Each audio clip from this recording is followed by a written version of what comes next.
자, 우리 두 팔을 한번 높이 들고 우리 할렐루야로 한번 영광 돌리죠. 다 같이 시작. 할렐루야. 아멘. 우리 하나님께서 오늘 영광 받으실 줄로 믿습니다.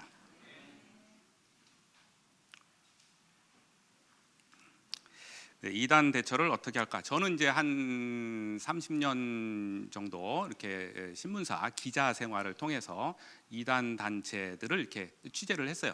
근데 이단 사이비 단체를 취재하는데 우리 단체에 와서 취재해 주십시오라고 하는 것은 한 군데도 없지요. 하지 말아 주세요라고 하니까 일명 이제 잠입 취재를 이제 주로 이제 하게 됩니다. 처음이 아니라 이제 어느 날 어느 곳에 이제 들어가서 그들이 하는 성경 공부를 참여를 했어요. 참여해서 몰래 이제 중간 어딘가에 앉아가지고 이단들이 이제 강의하는 걸 쭉 들었어요. 참 되지도 않는 소리를 많이 하는데 그것을 쭉 듣다가 제 옆에 이제 짝꿍을 한 명씩 정해줬어요. 그래서 짝꿍 한 명하고 이제 이런저런 얘기를 하다가 이제 그날 강의 다 끝나고 집에 가면서 그 친구하고 얘기를 좀 하려고 제가 이제 말을 붙였어요.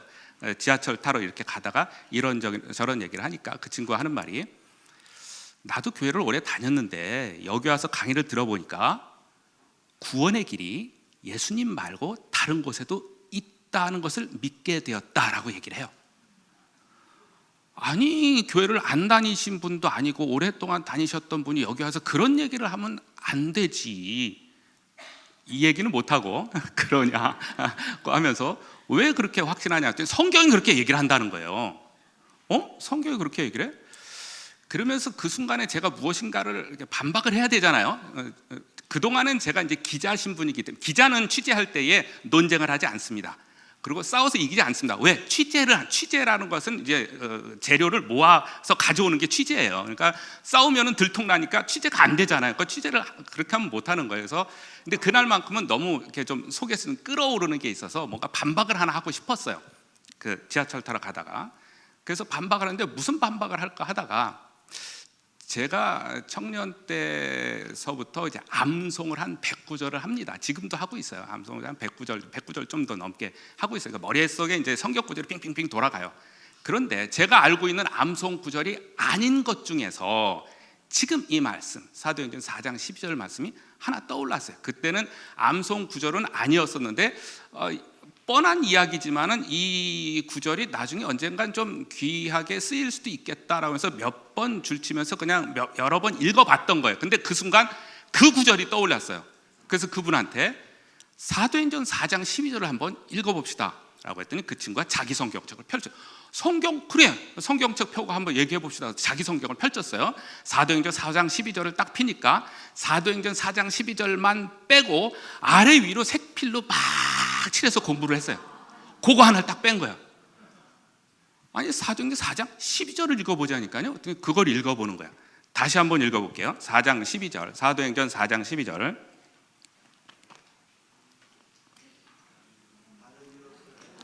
다 같이 목소리를 맞춰서 다 같이 시작. 다른 이로서는 구원을 받을 수 없나니 천하 사람 중에 구원받을 만한 다른 이름을 우리에게 주신 일이 없음이라. 그 친구가 이걸 읽더니만은 가만히 생각해요. 저도 가만히 냅뒀어요. 하나님께서 무엇인가 이 친구한테 찔림을 주시겠지. 그 친구가 가만히 한참 고민하더니만은 저한테 인사도 안 하고 그냥 머리 푹 숙이고 그냥 지하철 타고 그냥 가버렸어요. 우리 하나님께서 그 친구를 어루만지시리라 믿습니다. 뻔한 이야기지만, 뻔한 성경 구절이지만 이단한테 빠지면 이 구절이 안 보이나 봐요. 구원의 길이 따로 있다는 거예요. 성경 공부를 해보니까. 그게 이단자들이 하는 이야기예요. 오늘 몇 가지에 대해서 이야기를 해보겠습니다. 중점적으로 할 거는 6번에 대한 내용이니까 앞에 부분은 가능한 한 짧게 한번 진행해 보겠습니다. 이단이란 무엇일까? 한자로 쓰면 달을 이자 끝단자, 이렇게 해서 사람들이 끝이 다른가 보다 이렇게 얘기하는데 그러지 않아요. 끝이 다르지 않고 처음서부터 달라요. 처음서부터 달라서 우리를 속이려고 처음에는 같은 것처럼 위장해서 들어올 뿐이에요. 처음서부터 다른 게 이단자들의 특징입니다. 요한일서 3장 8절에도 나와 있죠. 죄를 짓는 자마다 마귀에게 속하나니 마귀는 처음부터 범죄함이라. 하나님의 아들들이 나타난 것은 마귀를 멸하려 하심이라. 처음부터 우리를 속이고자 작정한 사람들이 이단자들입니다. 누가 이단에 빠집니까? 나는 안 빠지겠지, 그렇게 생각하겠죠. 이럴 때 이제 제가 이런 예를 좀 하나 듭니다. 한 번은 어떤 이제 남자분이 이제 상담하러 찾아왔어요. 아내가 이단에 빠졌다는 거예요. 아내가 이단에 빠졌는데 아무리 설득을 해도 빠져나오지 않는다는 거예요. 어떻게 했으면 좋겠습니까? 그래서 뭐 이런저런 얘기를 다 써봤어요. 그 아내가 빠진 이단 단체, 이단 교리를 이 남편이 공부를 하고 그 공부한 걸 가지고 가서 빼도 박도 못하는 자료들을 들고 가서 아내하고 대화를 해보십시오. 했어요. 안 나와요. 더 강화되면 강화되지 안 나오는 거예요.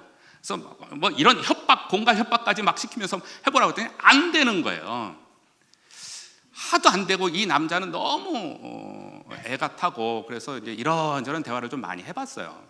그랬더니 그분의 가정사를 들어봤더니 이제 결혼해서, 이 남자는 결혼해서 이제 직장 관계로 출장을, 외국 출장을 많이 다녔어요. 그러니까 결혼하자마자 외국 출장을 많이 가서 결혼 생활 중에 한 7, 80%는 헤어져서 살았던 거예요. 본의 아니게 출장을 가니까, 많이 가니까. 그래서 경제적으로는 뭐 가정이 뭐 풍족하긴 한데 아내 입장에서는 남편이 필요할 때 남편이 내 옆에 없었던 거예요. 그동안에 가만 보니까 힘들 때, 어려울 때, 기쁠 때 다 남편이 없어요.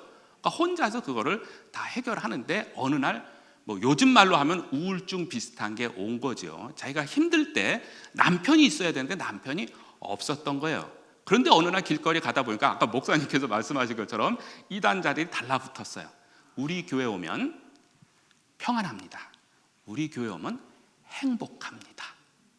등등의 이런 말이 평상시에는 안 들어왔는데 그날은 들어와요, 귀에. 왜? 자기 마음 상태가 지금 행복을 필요로 하기 때문에, 자기 마음 상태가 지금 사랑을 필요로 하기 때문에 그게 들어와요. 그래서 한번 가볼까?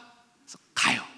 가는 순간 뭐 일반화할 수는 없겠지만 이단자들 아주 극진히 대접을 해줍니다. 예를 들어서 우리 교회에 새신자가 오면 우리가 극진히 대접해 주겠어요? 안 해주겠어요? 극진히 대접해 주죠, 그죠? 똑같이 극진히 대접을 해줘요. 예를 들어서 애기 엄마가 애를 안고 가잖아요. 그러면 애를 따로 봐줘요. 그것처럼 편안한 게 어디 있어요? 그래서 여기서 성경 공부하십시오. 그동안 우리는 애를 편안하게 봐줄게요. 그래서 애 놀이방이 따로 있어요. 그래서 애를 열심히 보고 성경 공부할 수 있게끔 갈 때마다 그렇게 해줘요. 그러니까 애기 엄마 입장에서는 애를 띄워놓고 자유스럽게 있는 것만도 행복하잖아요, 그죠? 근데 거기 가니까 이런저런 친절을 베풀어 줘요. 그래서 이곳에 오면 내가 평안하구나, 이곳에 오면 내가 사랑을 받는구나 라고 느끼고 그들의 교리를 보니까 다 믿어지는 것처럼 돼버리는 거예요. 그러니까 남편이 이제 와서 그것은 이단이야, 이런저런 이래서 이단이고 저래서 이단이고 성경 들이밀고 이것저것 해도 그 아내의 귀에는 들어오지 않아요. 그래도 난 그곳이 행복해, 그곳에서 사랑을 맛보고 있어, 이거죠. 그래서 이론적으로만 나오는 것을 한번 해보기로 했어요. 그 남편한테 가서 아내하고 대화를 할 때 이단 얘기하지도 말고 성경에 이것을 펼치니까 그것이 틀렸다 그런 얘기도 하지 말고 그냥 아내 손 꼭 잡고, 여보, 내가 당신을 진짜 사랑해. 그래서 우리 결혼했잖아. 그런데 내가 이제껏 해외 출장이니라고 해서 대부분 나가서 지냈는데 그거 다 자를게. 그거 안 나갈게. 돈 벌 만큼 벌었잖아. 이제 우리 하고 싶었던 제주도 여행도 가고 해외여행도 가고 우리 같이 하고 싶었던 일을 지금부터 하자. 그랬더니 아내가 얼굴을 돌리더니만 나 그곳에 안 나갈게. 그랬어요. 실제로 있었던 일이에요. 그래서 여기 있는 것처럼 교회가 사랑으로 충만하면, 가정이 사랑으로 충만하면 교회 식구들이 밖에 나가서 이런저런 이단자들 만날 수 있죠, 그죠? 만나서 유혹 당할 수도 있어요. 이것은 이런 구절이야? 라고 할 수 있어요. 교회가 사랑이 충만하면 그 성도는 교회 와서 물어봅니다. 가정이 사랑이 충만하면은 밖에 나가서 이런저런 일세 가정에 들어와서 아버지, 어머니, 형제, 자매에게 물어봐요. 근데 교회가 사랑이 충만하지 않으면 어차피 교회 다음 주에 떠날 건데 뭐 그래 그곳에 갑시다 이래 버리는 거예요. 그래서 이단에 빠지는 원인이 사랑이 없어서, 아주 뻔한 답이지만 그게 맞아요. 그러니까 이단 대처의 방법은 거꾸로 뭐예요? 교회가 사랑이 충만하면, 가정이 사랑이 충만하면 밖에 수많은 이단자들이 수많은 이단 교리를 가지고 우리한테 접근하는데 그거를 다 막아낼 수 있어요. 우리 교회는, 이 교회는 사랑이 충만한 줄로 믿습니다. 이단 규정 누가 하는가? 뭐 제가 하는 것도 아니고 어느 특정한 개인이 하는 것도 아닙니다. 어떤 곳이 좀 이상한 곳이 발견이 되면 그것은 이제 교회 목사님한테 이야기하고, 또 목사님께서 노회에 이야기하고, 노회는 총회에 이야기해서, 총회에서는 그 단체를 연구하기 위한 신학위원회든지 특별위원회든지 위원회를 결정해서 매년 한 번, 대체로 9월 달에 총회를 열어서 이단인지 아닌지를 규정합니다. 이번에는 크게 4가지로 여러 교단들이 좀 뜻을 모았어요. 이단, 이단성, 사이비, 사이비성, 그리고 기타는 뭐 참여 금지 뭐 이 정도로 해서 용어를 좀 규정을 좀 했어요, 최근에. 그래서 이 용어들로 인해서 이것은 이단이다, 아니다, 조금 회개하고 반성할 기미가 있다 그러면 사이비성, 이단성 이렇게 규정을 합니다. 그래서 그 이단 규정은 공식적으로 교단 총회에서 하는 것이 제일 정상입니다. 그렇게 해서 우리나라의 중요한 교단들 그렇게 많지 않아요. 이단 연구를 할 수 있는 교단들이 그렇게 많지 않아요. 이 신광교회가 속해 있는 합동교단에서는 이단 연구를 합니다. 그래서 이 교회가 포함되어 있는 교단을 포함해서 중요한 몇몇 교단들이 연구 발표한 목록을 제가 프린트를 해서 오늘 선물로 드립니다. 선물이에요. 이게 선물, 진짜 선물이에요. 매년 9월 달에 총회를 여는데 엊그저께 9월 달에 연 총회의 목록까지 들어갔어요. 그러니까 이게 최신 목록이에요. 최신 목록. 이거를 살펴보고 이런 것도 이단이야? 이런 거는 이단성이야? 라고 하는 목록만 최소한 알고 계셔도 밖에 나가서 어떤 헛소리하는 사람들의 단체명을 듣고 여기서 한 번 정도는 걸러볼 수가 있겠죠. 그죠? 한 번 정도는 걸러보고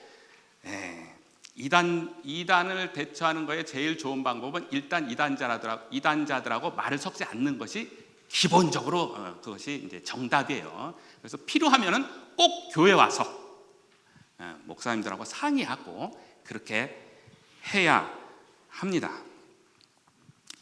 이단 분별의 기준, 과거에는 저것이 이단인지 아닌지 사입인지 아닌지 분별하는 것이 그곳에 가면 성경 외에 다른 경전을 봅니까 안 봅니까? 또 그곳에 가면 사도행전 신앙 고백을 합니까 안 합니까? 그곳은 주기도문을 합니까 안 합니까? 그곳에서는 교주를 신격화하는 무엇인가를 합니까 안 합니까? 이런 거였었는데, 그런 기준으로 오늘날 들이대면은 이단으로 빠져나가는 이단들이 되게 많아요. 오늘날의 이단은 뭐 여러분들 대충 아시겠지만 우리보다 성경 공부를 더 많이 해요. 성경을 더 많이 연구하고 성경 가지고 이야기합시다 그러면 좋습니다 하고 달려들어요. 지금은 그래요. 우리하고 겉에 형식적으로는 하나도 다르지 않은 것처럼 보이는 이단들이 현재 제일 많이 활동하고 이단들이 대부분이 그렇습니다. 그래서 오늘날에는 이단인지 아닌지를 분별하는 기준이 성경을 같이 보기는 하지만 올바르게 성경을 해석하는지 안 하는지, 이 기준이 제일 정답이에요. 성경을 보는지 안 보는지 가지고 과거에는 구분을 했는데 지금은 성경을 우리보다 더 잘 봐요. 문제는 같은 성경을 봤는데도 불구하고 그 사람은 이렇게 해석을 해서 교주가 하나님이라고 그래요. 그러니까 성경 해석을 어떻게 하느냐가 오늘날에는 가장 중요한 판별 기준이 된다라고 하는 것입니다. 그래서 오늘 이 시간에는 시간이 비록 길지는 않지만 여러분들에게 올바르게 성경을 해석할 수 있는 요만큼의 능력을 한번 키워주도록 한번 노력을 해보겠습니다. 성경 해석, 올바른 성경 해석의 제일 근본적인 정답은 성경이 성경을 해석하도록 하는 거예요. 어느 특정한 사람이 성경을 해석하도록 하는 게 아니라 성경이 스스로 성경을 해석하도록 하는 것이 올바른 성경 해석의 가장 근본적인 것입니다. 그리고 그것은 누구나 다 할 수 있어요. 기본적인 것들 누구나 다 할 수 있고, 그것을 통해서 우리의 신앙이 든든해지는 것은 물론이거니와 이단들은 자연스럽게 막아낼 수가 있게 됩니다. 네 가지를 살펴볼 건데요. 관주 성경을 사용하는 것, 그리고 성경은 여러 가지 버전이 있어요. 그러니까 여러 가지 다른 성경을 사용하는 것. 세 번째는 성경을 읽때, 성경은 스토리북이에요. 하나님에 대한 스토리북, 예수님에 대한 스토리북이에요. 법률서가 아니고 어떤 의학서가 아니고 수학 공식이 들어있는 게 아니에요. 그냥 이야기책이에요. 이야기책을 읽는 방법은 문맥의 흐름을 따라서 읽어야 되는 거예요. 그죠? 법률서는 문맥의 흐름을 따라 읽지 않습니다. 어디 몇 장 몇 절 딱 그거 보면 돼요. 근데 성경은 법률서가 아니에요. 이야기의 흐르기 때문에 이 본문의 뜻을 알기 위해서는 그 앞의 본문과 연관되어서 읽을 때에 아주 간단한 거지만 문맥을 따라서 성경을 읽어야 된다. 네 번째는 참고서를 사용해야 된다라고 하는 것입니다. 관주 성경, 과거에는 관주 성경을 많이 봤는데 요즘엔 좀 잘 안 보는 것 같아요. 관주라고 하는 것은 뭐 한자어로 꿰 관자 구술 주자 해가지고 뭔가 이렇게 성경과 성경을 구슬처럼 이렇게 꿰어가는 어떤 그런 것을 말하는 것인데, 약 100년 전에 우리의 신앙의 선배가 이 작업을 해놨어요. 그래서 관주 성경이라고 해서 성경 보면 기역, 니은, 디귿, 리을, 아야, 어여 이렇게 써가지고 그 옆에 다른 성경 구절 조금씩 붙어 있고 뭐 이런 것들이 있는데, 요거를 관주 성경이라고 합니다. 지금 제가 보고 있는 성경이에요.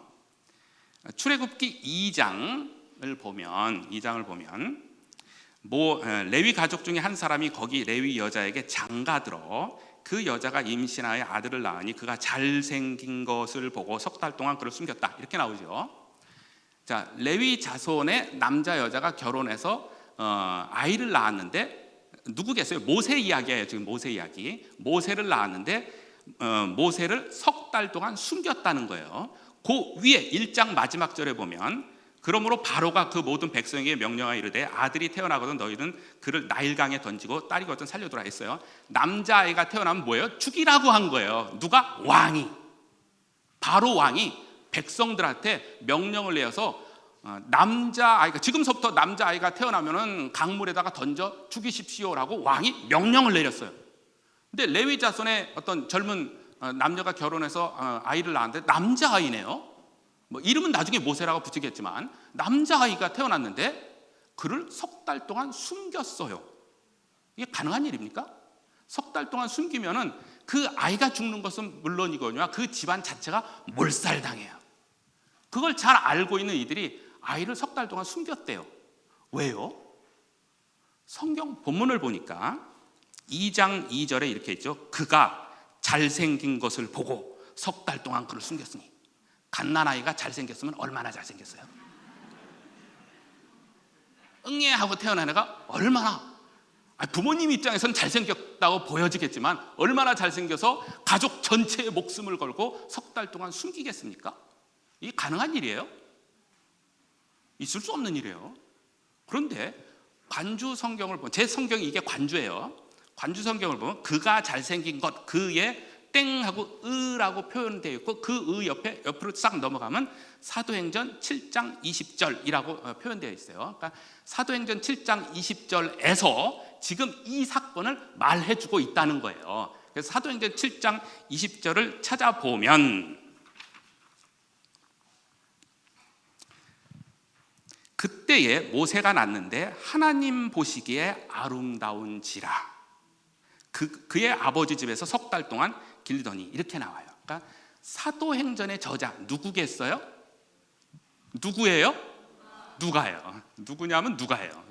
누가가 출애굽기 2장을 설명하고 있어요. 그러니까 뭐야? 성경을 설명하고 있죠, 그죠? 그러니까 누가가 설명한 출애굽기 2장에서 그가 잘생긴 것은 뭐예요? 하나님 보시기에 아름다웠다라고 하는 것을 모세의 부모가 본 거예요. 갓난아이가 태어나고 얘는 그냥 단순한 인간의 아이로서 잘생긴 게 아니라 하나님 보시기에 정말로 하나님이 기뻐하시는 아이구나. 그래서 목숨 한번 걸어보자. 왜? 하나님에 의해서 태어난 아기니까. 그래서 석 달 동안 숨긴 거예요. 근데 이것만 가지고도 조금 그렇다고 그럴 수 있을까라고 생각도 들 수 있는데, 아까 출애굽기 2장 2절 그가 잘생긴 것을 보고의 의자에 사도행전 7장 20절 말고 하나 더 있어요. 그러니까 히브리서 11장 23절이 하나 더 적혀 있죠. 그래서 히브리서를 한번 봤어요. 히브리서를 보니까 히브리서 11장 23절에 뭐라고 되어 있냐면, 믿음으로 모세가 낳았을 때 그 부모가 아름다운 아임을 보고, 이렇게 나왔어요. 그래서 히브리서 기자가 설명한 모세의 출생의 비밀은 믿음이구나. 그의 부모가 믿음을 갖고 본 것이구나. 하나님, 우리 아이가 남자아이입니다. 이거 어떡합니까? 이 아이를 다 죽이라고 왕의 명령이 내렸었는데 하나님만 믿고 갑니다. 그래서 목숨을 걸 수 있었던 거예요. 그래서 모세의 이야기가 여기서부터 시작돼서 강물에 던지고 이렇게 흘러가는 것이죠. 이렇게 보는 것이 관주 성경을 보는 이유입니다. 관주 성경이 있어야 되겠죠, 그죠? 그래서 관주 성경이 없는데 어떻게 해요? 그러니까 앞으로 혹시 성경을 사실 분이 계시다면 관주 성경을 사시되, 그럴 마음이 없으신 분은 제가 오늘 두 번째 선물을 드립니다. 뭐냐면, 다들 스마트폰 가지고 계시죠, 그죠? 스마트폰에서 이걸 찍으면은 관주 성경이 핸드폰에 나옵니다. 요게 이제 두 번째 선물이에요. 그래서 요거 www.sihong.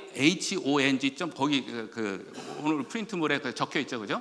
그거를 찍으면, 이것이 앱으로 있는지까지는 제가 확인을 못했는데, 없어도 그냥 즐겨찾기에 찍어 놓으면은 관주 성경이 내 스마트폰에 하나 툭하니 들어가게 됩니다. 그래서 이걸 통해서 관주 성경을 적극적으로 활용함으로써 성경을 해석하는 놀라운 성경 해석 능력을 장착하시기 바랍니다. 어느 날 제가 교회에 앉아 있는데 어느 분이 이제 전화를 주셨어요. 예전에 한번 어디에선가 이제 인사를 한번 한 적이 있어서 이제 전화번호를 교환한 적이 있는데, 그분이에요. 그분이 저쪽 강남 쪽에 영어학원을 크게 차리고 이제 운영하시는 분인데, 뜬금없이 그분이 전화를 주셨어요. 그래서 한번 보고 싶다는 거예요. 그래서 오시라고 했죠. 근데 제가 교회를 개척해서 이제 몇 년 안 됐을 때예요. 저희 교회로 왔어요. 그래서 그분이 직접 와가지고 뭐 이런저런 대화를 하다 그분이 저한테 이런 얘기를 합니다. 목사님, 요즘 제가 교회를 찾고 있습니다. 교회 다니려고 교회를 찾고 있습니다. 근데 제가 교회를 찾으면 저뿐만 아니라 저희 친척들 몇 분과 함께 해서 한 10여 명이 같이 교회를 다닐 겁니다. 그래서 좋은 교회를 찾고 있습니다. 그렇게 얘기를 해요. 교회를 개척해서 이제 한 서너 명 있는 목사 앞에서 이 이야기가, 야, 이 사람 날 어떻게 하겠다는 거야? 이게 굴러 들어온 복이야? 아니면은 뭐야? 도대체 뭐 그런 마음이 확 들더라고요. 근데 그분이 그런데 목사님, 제가 궁금한 게 평상시 한번 있었는데 그거 한번 목사님께 질문해도 됩니까? 이 소리를 해요. 그래서 나 테스트하는구나 생각이 바로 들었어요. 말씀하십시오 그랬더니 창세기 4장 이야기를 딱 꺼냅니다. 창세기 4장을 보면 가인과 아벨 이야기예요. 아담과 하와가 이제 자녀를 낳았는데 가인과 아벨을 낳았어요. 가인과 아벨을 낳았는데 가인과 아벨이 때가 되어서 성장해서 그들 각자가 제사 드릴 나이가 되었죠. 그래서 가인은 가인대로 예물을 준비해서 제사를 드리고, 아벨은 아벨대로 예물을 준비해서 제사를 드렸어요. 가인은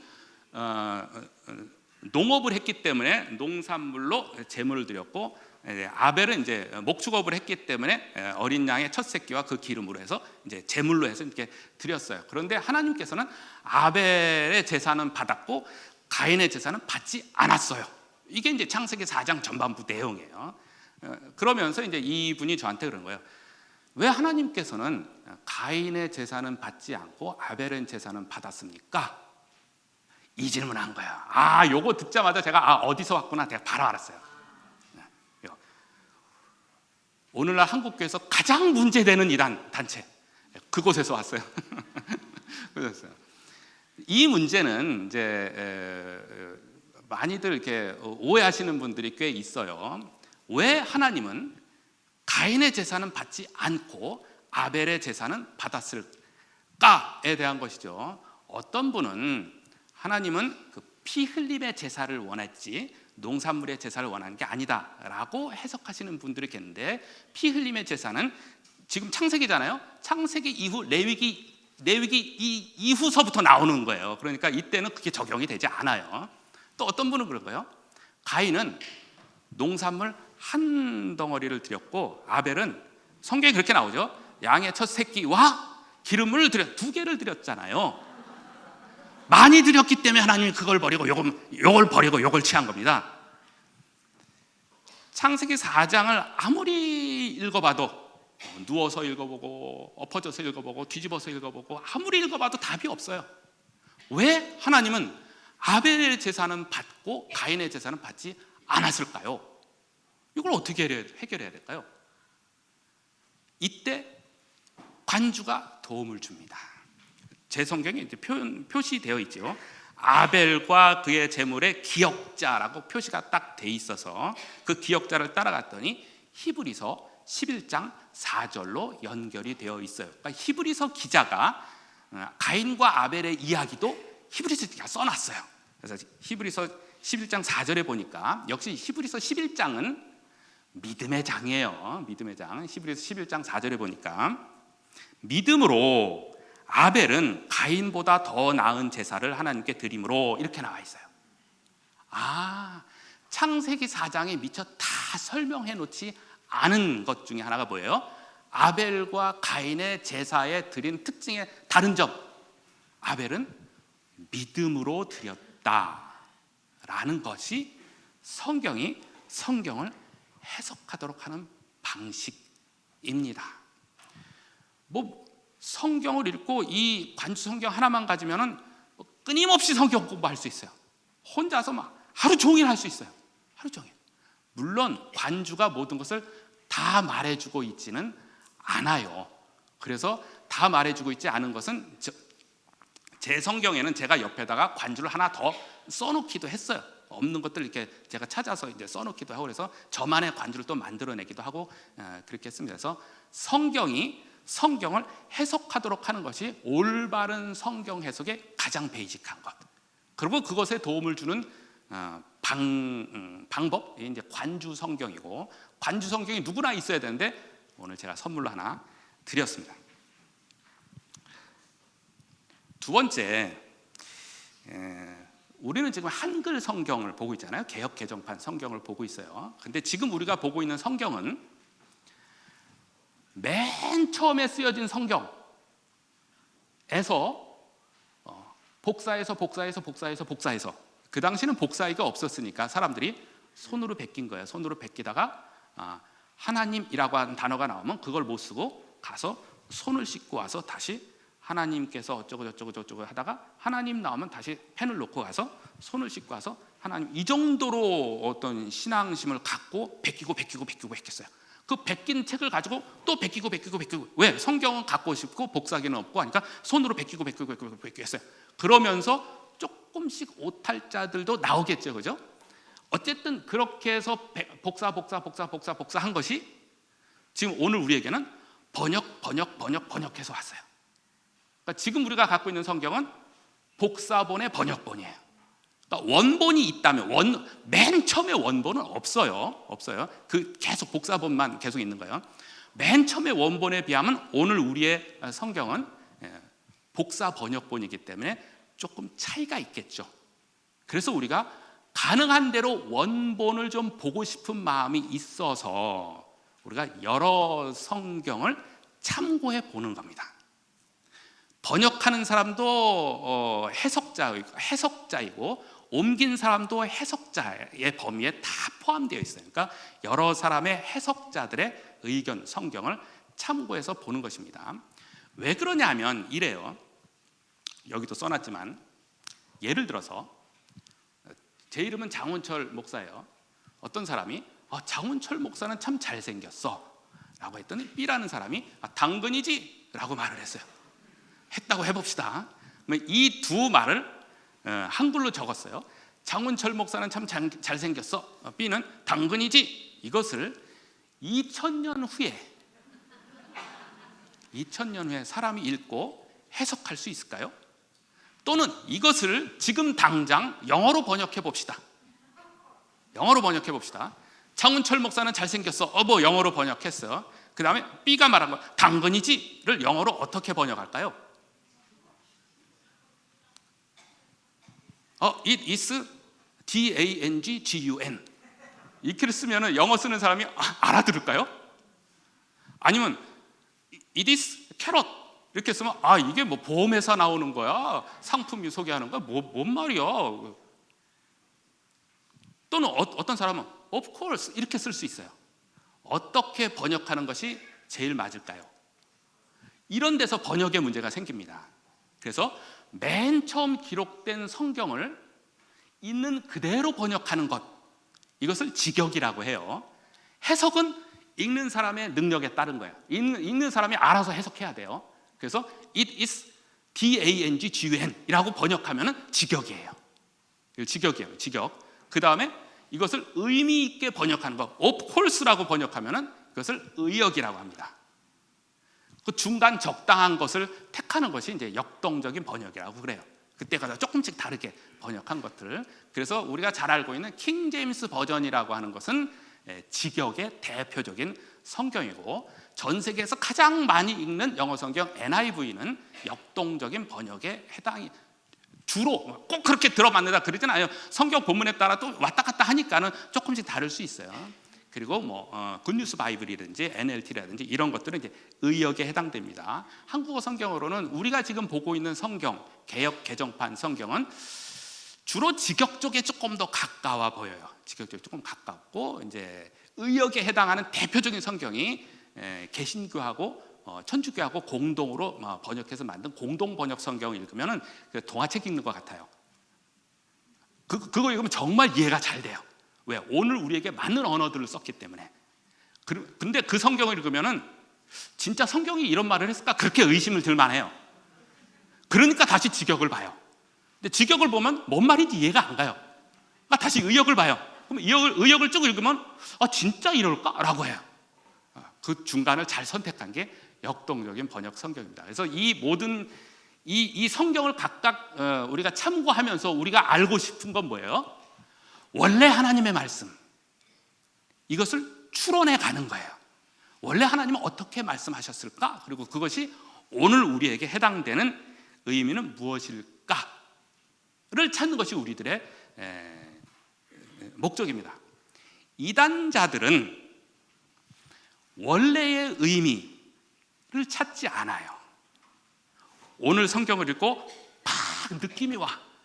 이 느낌에 대한 해석을 특별한 교주겠죠. 특별한 사람이 그것을 해석해줘요. 그리고 읽고 그것이 맞다. 성경대로 했으니까 이렇게 돼버리는 거예요. 우리는 그렇게 하면 굉장히 오류에 빠집니다. 그래서 우리가 해야 될 것은 원래 어떤 말씀이었을까? 이것을 조금 어려운 말로 하면 주해, 주석, 석의 이렇게 말합니다. 원래 하나님께서는 그 당시 사람들의 언어를 사용하셔서, 그 당시 사람들의 문화를 사용하셔서 그 당시 사람들에게 말씀하셨어요. 그러죠? 그 하나님의 말씀하신 것에 대한 보편적인 의미를 가지고 오늘 우리에게 적용하는 거예요. 그래서 보편적인 의미. 오늘 우리가 농사 지을 때, 씨 뿌릴 때 돌짝밭에 뿌리고 가시밭에 뿌리고 그렇게 농사 짓는 사람이 있어요? 없어요. 그런데 그 당시엔 그렇게 씨를 뿌렸어요. 그러니까 그렇게 씨를 뿌린 것에 대한 보편적인 하나님의 메시지를 가져오는 거지 그 문화를 가져오진 않잖아요. 그죠? 그러니까 그 당시 하셨던 하나님의 말씀의 의미를 찾기 위해서 우리는 여러 성경을 이렇게 살펴보고 그것에 대한 올바른 말씀을 찾아서 오늘 우리에게 적용하려고 하는 것입니다. 그러면 여러 개,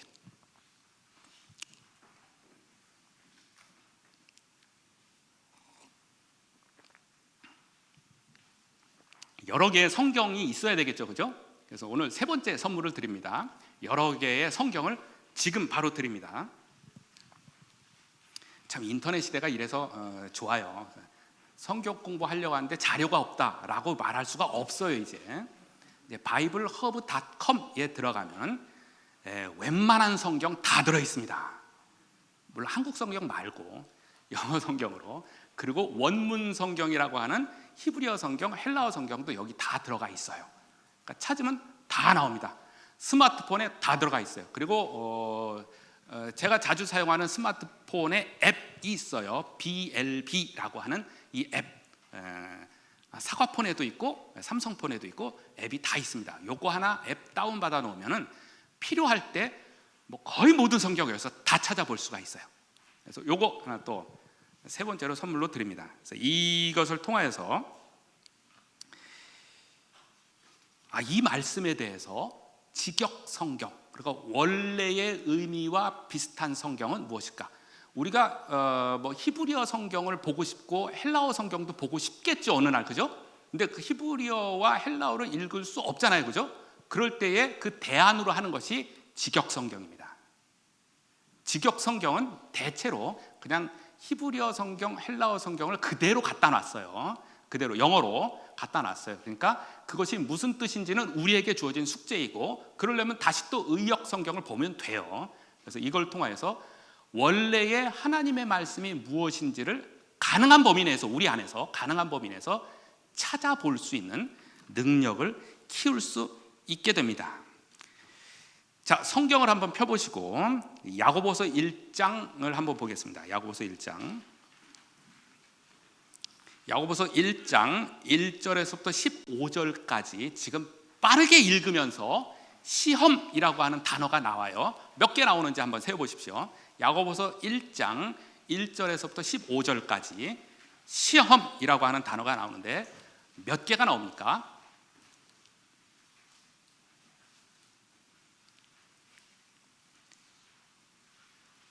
자, 끝났습니다. 네, 7개 나옵니다. 7개 나와요. 근데 뭔 얘기를 하려고 하냐면, 자, 1절을 한번 보겠습니다. 1절에 보면 형제들아 내가 너희가 여러 가지 시험을 만나거든 온전히 기쁘게 여기라, 이렇게 나오죠, 그죠? 시험을 만나면 기쁘게 여기라고 했어요. 그러니까 시험은 참 좋은 것처럼 얘기를 했어요. 12절 누가 한번 읽어보시겠어요? 12절 큰 소리로.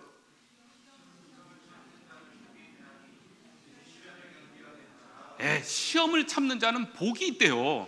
그러니까 1절과 12절을 보면은 시험 괜찮네, 이렇게 생각이 들 수 있어요, 그죠? 시험 괜찮네, 복이 있다네, 시험 기쁘게 여기라네, 이런 거죠. 근데 13절을 한번 읽어보겠습니다. 13절, 네, 크게.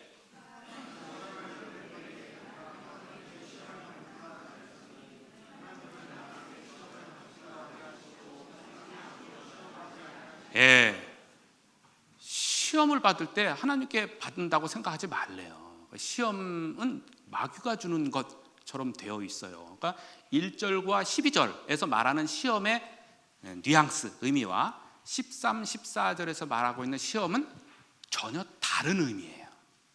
굉장히 가만히 읽어보세요. 전혀 다른 거예요. 1절과 12절은 시험을 만나면 기쁘게 여기라. 13, 14절은 하나님은 그런 시험을 받지도 않고 주지도 않는다. 뭡니까 지금 이게? 뭐예요? 이거 어떻게 된 거예요? 이럴 때에 NIV 성경을 보면, 다른 성경이죠, NIV 성경을 보면 아까 얘기한 대로 1절과 12절은 트라이얼 또는 테스트라고 되어 있어요. 그것은 테스트한다 이런 개념이잖아요. 그것은 조금 긍정적인 의미가 담겨 있을 수 있는 거예요. 근데 13, 14절은 유혹한다라고 하는 영어에 tempt 또는 temptation 이렇게 써놔 있어요. 그러니까는 영어 성경에서는 지금의 우리가 혼동할 수 있는 이 용어를 오늘 우리를 위해서 다른 단어로 번역해 놓았어요.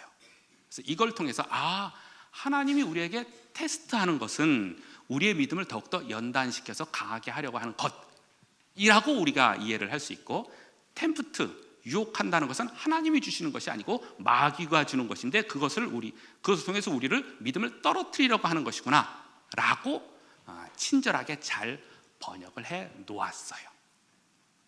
그런데 직역 성경이 좀 궁금하잖아요.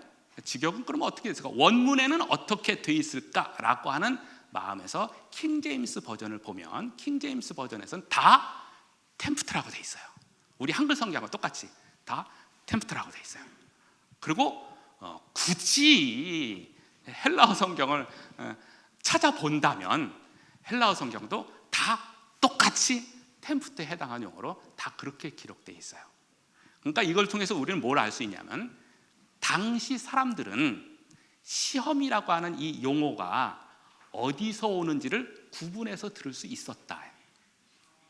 그죠? 근데 오늘 2000년 정도가 지나서 오늘 우리가 성경을 읽으면, 가만히 읽으면 이게 혼동되는 용어가 돼버려요. 우리가 그런 용어를, 지금의 영어든지 지금의 한국어든지는 이 용어가 혼동되는 것으로 우리가 지금 언어를 사용하고 있기 때문에 그렇다라고 하는 것이죠. 이렇게 해서 성경을 조금 더 이해해 볼 수가 있는 것입니다.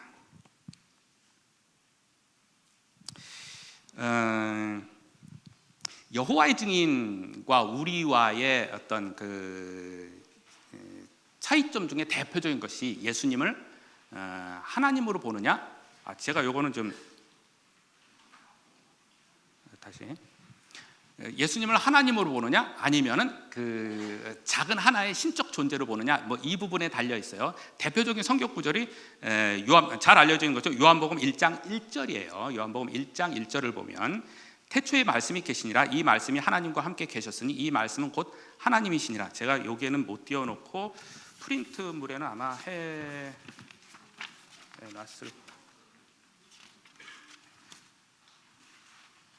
죠. 뒷면에 해놨습니다. 프린트물을 참고하시면 됩니다. 프린트물에 요한복음 1장 1절에 태초에 말씀이 계시니라, 이 말씀이 하나님과 함께 계시니라, 이 말씀은 곧 하나님이시나 라고 해서, 우리는 개신교는 뒤에 있는 이 말씀을 우리는 예수님으로 알고 있고, 예수님이 곧 하나님이시다 이렇게 알고 있죠. 그래서 그거에 대한 다른 번역 성경을 보니까 모두가 다 The Word was God라고 해서, God에 이제 God이라고 하는 것에 이제 대문자 소문자가 중요해요. 여기서는 대문자 God를 쓰면 하나님을 표현하는 것이고, 소문자 God 하면은 주로 뒤에 S가 붙어서 God 해가지고 잡신들 뭐 이렇게 번역을 합니다. 대체로 영어로. 그래서 대문자 God는 우리가 말하는 하나님을 표현하는 거예요. 킹 제임스 버전이든 NIV든지 의역에 해당하는 NLT든지 다른 모든 성경은 동일하게 대문자 God로 해서 그 말씀은 곧 하나님이시다라고 이렇게 해놨어요. 근데 여호와의 증인 거를 한번 보면, 여호와의 증인은 그들이 자체적으로 번역본을 냈어요. 그것을 신세계 역이라고 합니다. 이거 걔네들 사이트로 가면 다 볼 수 있어요. 신세계 번역 성경에 보면 이렇게 돼 있죠. 시초에 말씀이 계시다, 말씀이 하느님과 함께 계셨으면 이 말씀은 신이셨다 이렇게 해놨어요. 한국말로 신이셨다 했는데 얘네들 영문본도 찾아볼 수 있어요. 거기 다 사이트 들어가면 다 있습니다. 영문본 찾아보니까 뒤에 The Word was a small 가수로 돼 있어요. 이게 얘네들 교리예요.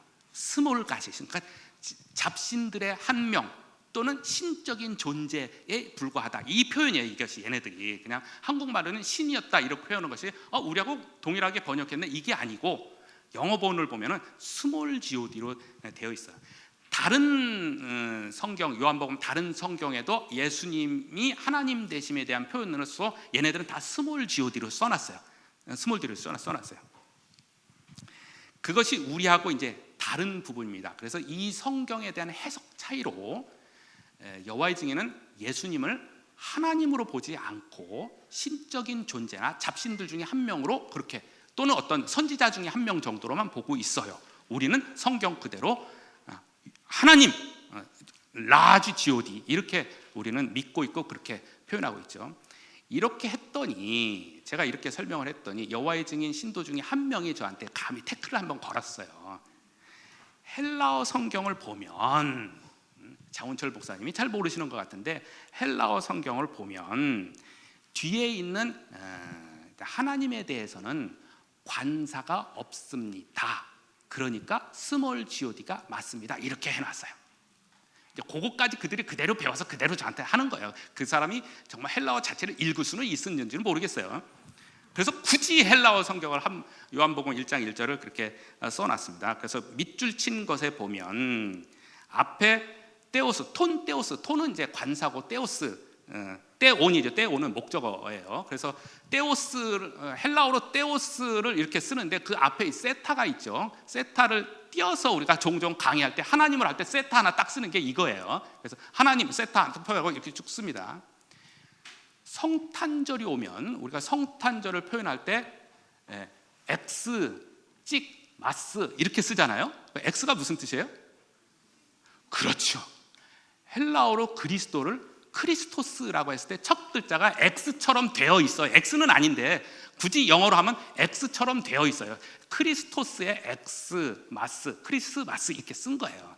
좀 약자로 그렇게 씁니다. 그래서 톤, 떼온, 카이, 떼오스 뒤에 떼오스에는 관사가 없다라고 하는 거예요. 그래서 그것 때문에 그러니까 그것은 하나님이 아니고 작은 신이다 이렇게 표현하는데 그것은 그 사람이 배워서 그냥 떠든 말이고 헬라어 문법을 그 사람이 전혀 몰라서 그래요. 관사가 있어서 하나님으로 표현한 적도 있고 관사가 없어서 표현한 적도 있고 성경 전체 되게 많아요. 그리고 지금 이 요한복음 1장 1절에서는 제가 거기도 잠깐 썼지만 한정적으로 꾸며주는 주어에는 관사를 쓰지 않습니다. 등등의 어떤 헬라어 문법에 의해서 이것은 하나님이 맞습니다. 에요. 그리고 문법뿐만 아니라 아까 제가 말씀드렸잖아요. 글의 흐름에 따라서 예수님이 하나님이다 라고 하는 것은 요 1장 1절만이 아니라 성경 전체를 통해서 그렇게 말을 하고 있어요. 그래서 우리가 믿고 있는 예수님은 하나님이십니다. 예수님은 우리의 구원자이십니다. 이것이 정확하게 성경 우리에게 말해주고 있는 바입니다. 너무 열의가 좋아서 제가 잠시 하나 계속 보여주세요. 이거 보여주세요. 퀴즈를 한번 내보겠습니다. 여기 상표 이름이 뭘까요? 너무 쉬워요. 주로 이제 많이 이렇게 들고 다니시는 분이 많이 맞히는 것 같아요. 이 상표는 뭘까요? 또 모른 척 하시네요. 그리고 이 상표는 뭘까요? 그 유명한 이 상표는 뭘까요? 뭐 대체로 다 입고 다니시죠? 이 상표는 뭘까요? 뭐 그런 거. 이거는 이쪽에서 좀 나왔어요. 이쪽이 조금 잘 사는 쪽에서. 요 같은 상표로 이제 제품이 많이 있죠. 뭐 귀걸이도 있고, 남자 신발도 있는데 이제 문제. 요 이제 페라가모라고 하는 이 상표가 우리나라의 상표를 표방했다, 갖다 썼다라고 하는 소문이 있어요. 우리나라의 어떤 상표일까요? 우리나라 고유의 우리나라 상표. 문제인데. 이거예요.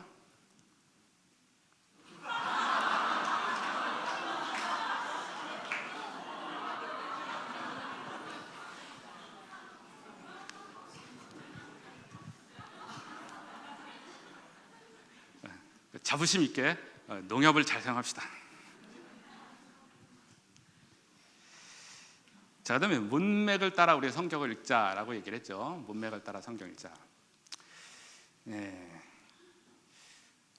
어떤 이단자가 자기네 교주님의 이름이 성경에 나온대요. 이름이 금홍이에요. 원래는 다른 건데 제가 조금 바꿨어요. 금홍이에요. 그래서 어디 성경에 어디에 당신네 교주의 이름이 나오니까 그랬더니 요한계시록 14장을 펴봅시다 그러는 거예요. 요한계시록 나오면 우리가 조금 쫄지요. 요한계시록 14장을 한번 봅시다라고 해서 나왔어요. 그래서 요한계시록 14장을 한번 펴봤어요. 그랬더니 요한계시록 14장에 이렇게 나오죠. 14장 1절, 2절, 1, 2절 보면 또 내가 보니 보라 어린 양이 시온산에 섰고 그와 함께 14만 4천이 섰는데 그들의 이마에는 어린 양의 이름과 그 아버지의 이름을 쓴 것이 있더라. 내가 하늘에서 나는 소리를 들으니 많은 물소리와 같고 큰 우레소리와도 같은데 내가 들은 소리는 검은 곳 타는 자들이 그 검은 곳 타는 소리와 같더라. 이게 자기 교주의 이름이라는 거예요. 여기에 1절에 보면 내가 보니 어린 양이 시온산에 섰는데 그와 함께 14만 4천 그들의 이마에 어린 양의 이름과 이게 박혀 있다는 거 아니에요? 그래서 그 이름을 뜻하는 의미의 구절이 첫 번째로 많은 물소리와 같고, 그래서 많은 물소리의 한자가 뭐예요? 홍순할 때 홍자. 그래서 그 밑줄 친 게 검은 곳 타는 자들의 그 검은 곳 타는 소리와 같 검은 곳 금자 한자가 나와요. 그래서 붙여가지고 우리 교주님 이름이 금홍인데 여기에 성경에 우리 교주님 이름이 나온다. 이런 식으로 따지면 우리 이름들 성경에 다 나와요. 여기저기 찾아보면은 다 나와요. 제 아시는 분 이름이 이제 광현인데 자기의 이름은 빛광자 나타날 현자, 빛으로 나타났다라고 해서 요한복음 1장이 자기에게 말한 거라.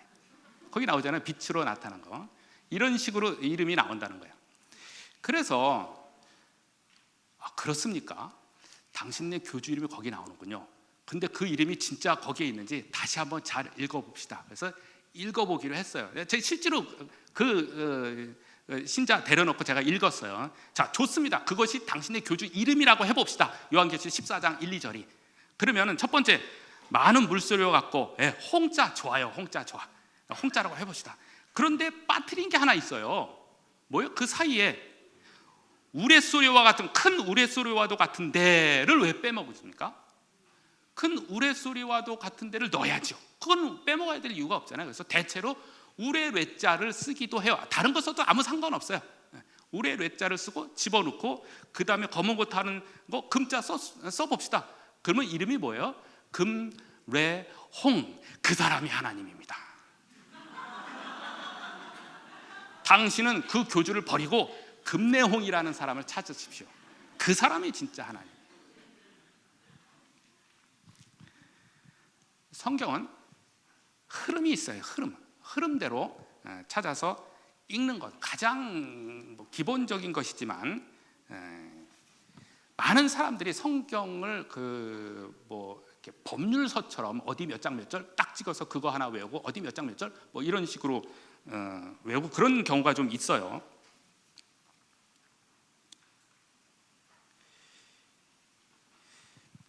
짝을 찾으라. 이사야서 34장 16절을 가지고 성경에는 각각의 짝이 있다고 했으니까 제가 아까 얘기한 관주의 개념 비슷하게 얘기를 해요. 그러면서 자기네들이 원하는 짝을 찾아내는 거예요. 성경에 짝을 찾으라고 되어 있으니까 우리가 짝을 찾아서 성경을 해석해야 합니다가 현재 이단자들이 하고 있는 일 중에 하나예요. 우리 보고 성경 공부하자라고 하면 성경 여기저기를 찾으면서 자기네들이 원하는 짝을 찾는 거예요. 예를 하나 들어볼게요. 실제로 있는 예예요. 사도행전 1장에 보면 예수님께서 승천하실 때에 승천하시면서 구름이 그를 가리웠더라라고 하는 장면이 나와요. 1장 8절, 7절, 8절, 9절 거기에 나와요. 구름이 그를 가리웠더라라고 나와요. 그리고서 예수님이 다시 오실 때에 올라가신 그대로 오시리라고 하는 것이 사도행전 1장에 나와요. 이 표현 그대로 구름이 그를 가리웠더라, 올라가신 그대로 오시리라라고 하는 이 표현이 나와요. 그걸 가지고 자, 구름이 예수님이 승천하실 때 구름이 그를 가리웠다. 자, 구름이 무슨 의미일까요? 이렇게 질문을 합니다. 이렇게 푹 들어와요. 자, 구름이 무슨 의미예요? 구름이 무슨 의미입니까? 성경에는 짝을 찾으라고 되어 있지 않습니까? 그 짝을 찾으라는 게 이제 이사야 34장 16절에 그렇게 나와 있어요. 그러면 거기에 보면 그 짝이 너희는 여호와의 책을 자세히 읽어보라. 그 짝이 없는 것이 없으니 이런 표현이 나와요. 그러니까 그렇게 하는 것이 맞는가 보다. 그러니까 이단자들도 성경 가지고 성경 공부를 해요. 이런 식으로. 그러니까 우리가 어떻게 대처하기가 참 힘들어요. 사실상은. 그래서 그 구름에 대한 짝을 어디서 찾냐면 히브리서 12장 1절에 보면 구름같이 허다한 증인들이 있으니 이렇게 나오는 게 장면이 있어요. 구름같이 허다한 증인들이 있으니, 그러니까 이때 구름이 허다한 증인들을 말하는 것이구나 라고 해서 그것을 사도행전으로 쭉 끌어다가 넘겨서 예수님이 승천하실 때 구름이 그를 가리웠다라고 하는 것은 즉 진짜 구름이 아니고 허다한 증인들 사이에서 예수님이 뿅 하고 사라졌다예요. 이게 성경대로 그들이 풀었다라고 하는 거예요. 그러니까 예수님이 다시 오실 때에 하늘에서 내려오는 것이 아니라 많은 증인들 가운데 한 명이 나타나게 된다. 그가 메시아, 재림 메시아다라고 하는 것이죠. 그래서 메시아가 되는 거예요. 왜? 그 허다한 무리 중에 한 사람이 나타났기 때문에. 그럼 그런 성경 이해 짝이 맞다고 해봅시다.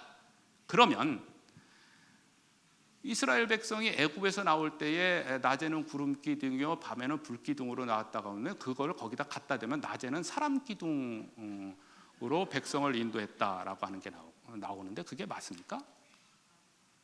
그 다음에 예수님께서 재림하실 때 구름을 타고 오시리라라고 했는데 예수님이 그러면 사람을 목에 줄 딱 메고 사람 타고 온다는 얘기입니까? 한 번만 우리가 더 생각하면 그들이 얼마나 어설프게 하고 있는지를 우리가 볼 수가 있는 거예요. 이런 방식대로 그들은 짝풀이라고 하는, 소위 말해서 이런 식으로 성경을, 그들도 성경을 해석한다고 하면서 우리에게 달려들고 있어요. 그러니까 우리가 거기서 성경 공부를 한다고 하면 우리 교회에서는 들어보지 못한 건데 당연히 엉터리니까 안 했지요. 그러니까 못 들어본 건데, 우리 교회에서 못 들어본 건데, 못 들어봤기 때문에 참이 아니라 우리 교회에서 못 들어본 거기 때문에 거짓이에요. 그게 그잖아요. 거짓이에요. 자, 짝풀이를 했다고 하는 그 이사야 34장 16절을 보면 이렇게 돼 있죠. 너희는 여호와의 책을 자세히 읽어보라. 이것들이 하나도 빠진 것이 없고 하나도 그 짝이 없는 것이 없으리니 이는 여호와의 입이 그를 명하였고 그의 신들이 이것들을 모으셨습니다. 이렇게 돼 있죠. 그래서 이것을 언뜻 보면 너희는 여호와의 책을 자세히 읽어보라. 하나님의 성경에는 각각의 짝이 있다. 이렇게 이해가 될 뻔한 구절인데 성경은 문맥에 따라 읽으라고 했잖아요. 그래서 이사야 34장 1절서부터 17절까지 꼼꼼히 그냥 쭉 읽어보면 하나님의 뜻을 버린 에돔 땅을 향한 하나님의 저주가 나오는 본문이에요.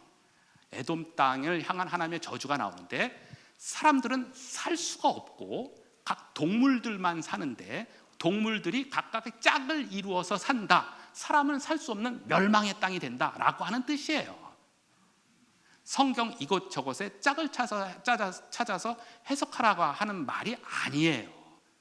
그러니까 그 한 구절만 보고 성경에 짝이 있구나, 짝을 찾아야지. 근데 짝을 찾는 게 관주를 찾는 것도 아니고 자기들이 원하는 방식대로. 그건 아니다. 그래서 성경은 어느 한 구절이 있어서 이것을 이해하고 싶으면 앞에 구절, 뒤에 구절, 뭐 넓으면 넓을수도 괜찮아요. 그 흐름 속에서 이 구절이 말하는 것이 무엇인지를 찾는 것이 우리가 해야 할 그런 방식이다라고 하는 그런 것입니다. 마지막 시간이 많이 갔네요. 마지막으로 그러니까 참고서를 우리 사용하는데 참고서라고 하는 것은 다른 사람의 의견을 듣는 거예요.